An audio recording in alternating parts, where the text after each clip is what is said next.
Το 1936 ο δικτάτορας Μεταξάς προσπάθησε να σβήσει το ρεμπέτικο. Το έκλεισε σε σκοτεινές φυλακές, το αποκάλεσε τραγούδι του υποκόσμου και έριξε σκοτάδι στα στενά του Πειραιά. Όμως το ρεμπέτικο δεν πάλευε τότε μόνο με την λογοκρισία, πάλευε και με την πείνα, την φτώχεια, τη φυλακή και τη σιωπή που επέβαλε η κατοχή του 40. Τα τραγούδια που γράφτηκαν στην περίοδο της κατοχής θα τα γνωρίσουμε γραμμοφωνημένα από το 1945 και έπειτα, αφού οι Γερμανοί είχαν κλείσει και το εργοστάσιο των δίσκων. Το βασικότερο χαρακτηριστικό αυτής της περίοδου είναι η μεγάλη εξάπλωση που παίρνει το ρεμπέτικο τραγούδι, κυρίως προς τις εργατικές τάξεις, και το γεγονός επίσης ότι θα αγκαλιάσει πια θέματα που ενδιαφέρουν πολύπλευρα τον ελληνικό λαό. Σε αυτή την εποχή θα γραμμοφωνηθεί η συννεφιασμένη Κυριακή, το ρημαγμένο σπίτι, το κάποια μάνα αναστενάζει τον νύχτωσε χωρίς φεγγάρι.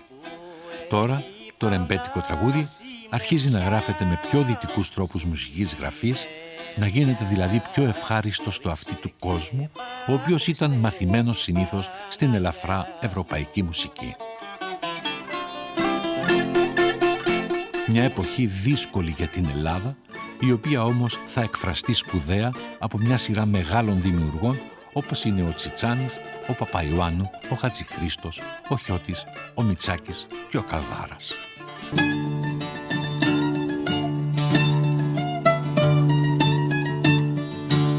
Από το 1950 και μετά σημειώνεται μια υποχώρηση στο ρεμπέτικο τραγούδι. Μια φθορά που καταλήγει στην εξαφάνισή του, κυρίως λόγω του νέου τρόπου μεταξύ άλλων που εισάγεται από έξω στην παραγωγή και στη διάδοση του τραγουδιού. Δηλαδή τώρα το ρεμπέτικο γίνεται είδος εμπορεύσιμο.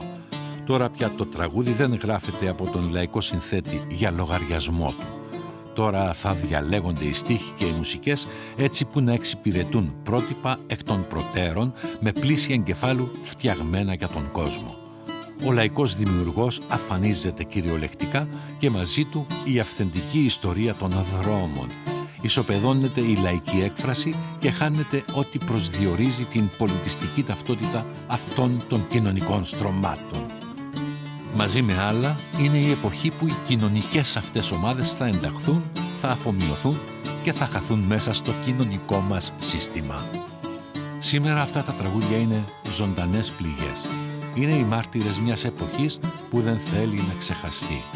Είναι ο θεμέλιος λίθος της σύγχρονης ελληνικής λαϊκής μουσικής. Κάθε φορά που ακούγεται το βιολί του Περιστέρη ή τα μπουζούκια του Βαμβακάρη και του Τσιτσάνη, ανοίγει μια πύλη στο παρελθόν. Η Σμύρνη ανασταίνεται, οι φυλακές ανοίγουν και οι μάγκες χορεύουν ξανά.